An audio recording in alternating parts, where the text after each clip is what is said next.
Hello learner, in this YouTube video we will try to understand what is poetry, what are the ingredients of poetry and how poetry is classified.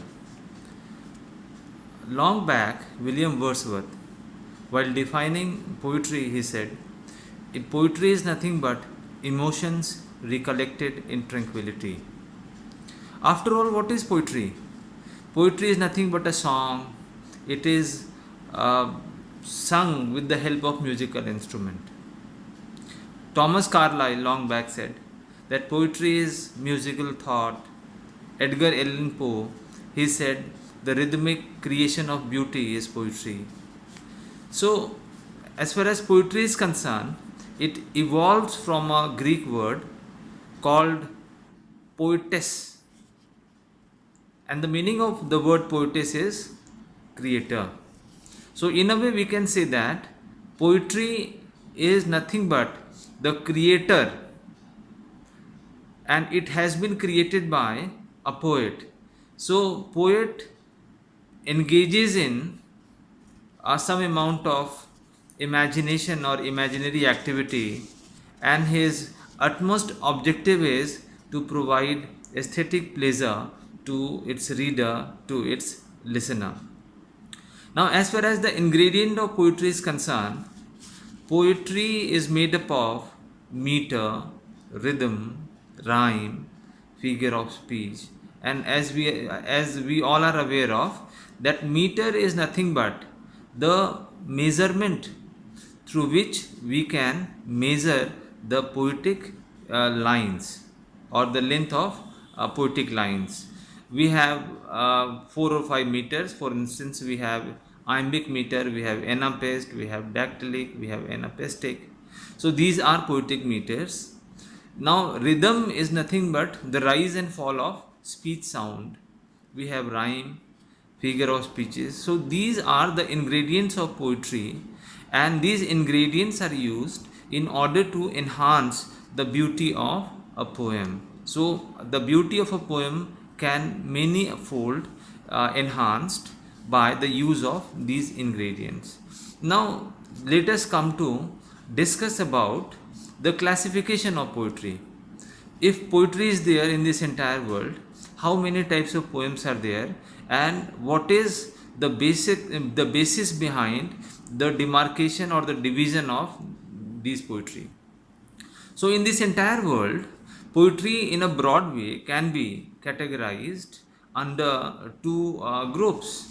One group is known as subjective poetry and the other one is objective poetry. Now behind a poem there is always a poet, and a poet might be a boy or a girl or man or a woman. So behind a poetry there is a person. And as far as the subjective poetry is concerned, in subjective poetry, the personality of the poet is very much palpable, it is visible. Subjective poetry is of four types: lyric, elegy, ode, and sonnet.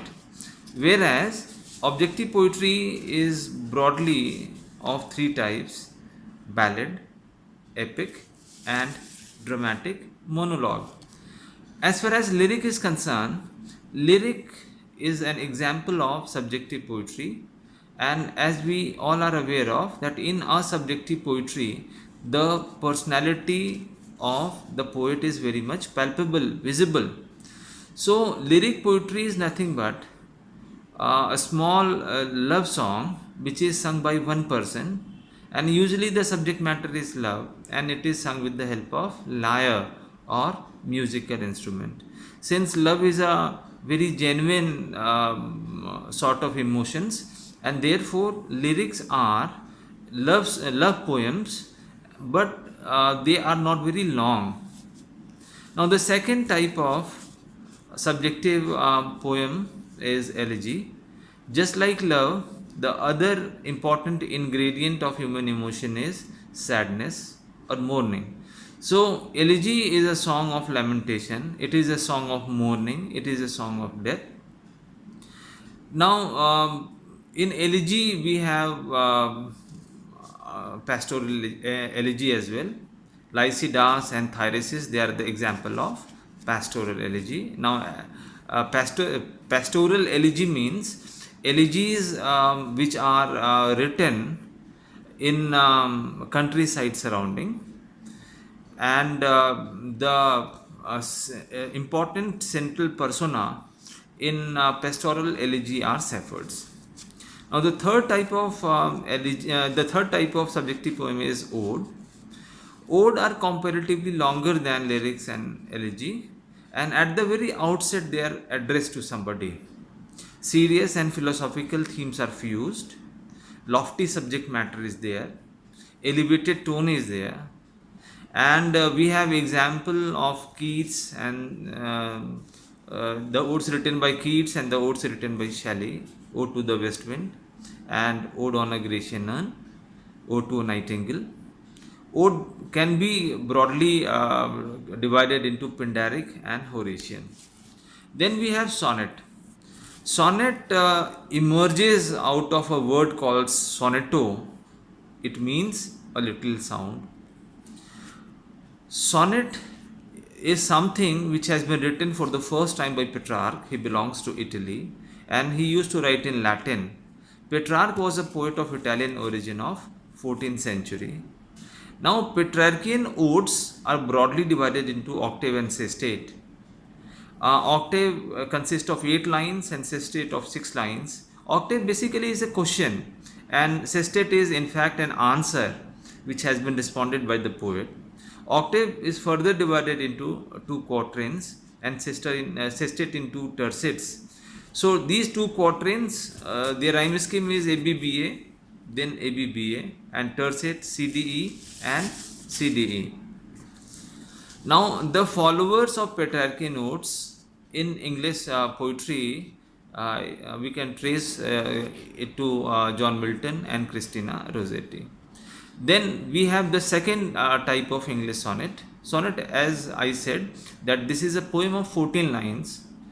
Now, as far as English sonnet is concerned, when Petrarchian sonnet become very popular in 14th and 15th century, then in 16th century, 2 gentlemen from England, they are Sir Thomas Wyatt and Henry Howard. They went to Italy and they gone through the Italian form of sonnet.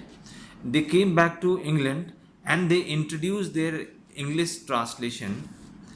And Thomas Wyatt, though, did not alter the rhyme scheme or the pattern of the Petrarchian sonnet, but Henry Howard, or Earl of Surrey, he introduced some amount of changes, and these changes were that instead of 2 quatrain and 2 tercet, he introduced three quatrain and a couplet, and this very alteration has been further used by Shakespeare. And since Shakespeare was a bigger poet, since he has written 154 sonnet, therefore this sonnet is named after him as well, and it is usually known as Shakespearean sonnet.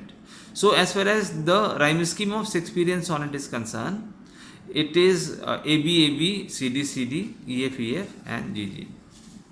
Now let us come to the objective poetry.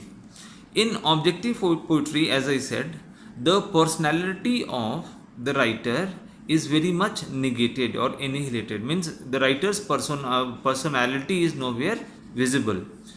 Objective poetry can be broadly divided into ballad, epics and dramatic monologue. As far as ballad is concerned, ballad is nothing but a short story in verse. Now the basic story which is being foregrounded by the ballad writer is the story of love, the story of adventure, war, bravery, and usually supernatural elements and medieval settings are foregrounded. For example, we have the Demon Lover or the La Belle Dame Sans Mercy by Keats. They are the example of ballad. Then we have epics. Epics are long story in verse, and they are usually written with grand style and elevated tone. Till date, we have only 5 epics with us. 2 have been written by Homer, who belongs to Greece. His writing Iliad and Odyssey, which he has written in 8th century. 2 is being written in India, one by Valmiki. He has written Ramayana in 5th century BC, and one by Ved Vyas, Mahabharata, and he has written in 4th century BC. And there is only one epic in English, and this has been written by John Milton, and his Paradise Lost, which he has written in 12 books in 1667. The third and final example of objective poetry is dramatic monologue, and as the name is evident, there is no physical action. The action is internal in nature, and there is one speaker and one silent listener. The name of Robert Browning, the name of Tennyson is usually taken whenever dramatic monologues are referred to. Robert Browning's My Last Duchess and Tennyson's Ulysses is said to be the very important dramatic monologues we have with us. So this is all about the type of poetry, the ingredient of poetry, and what is poetry. This is all about. Thank you.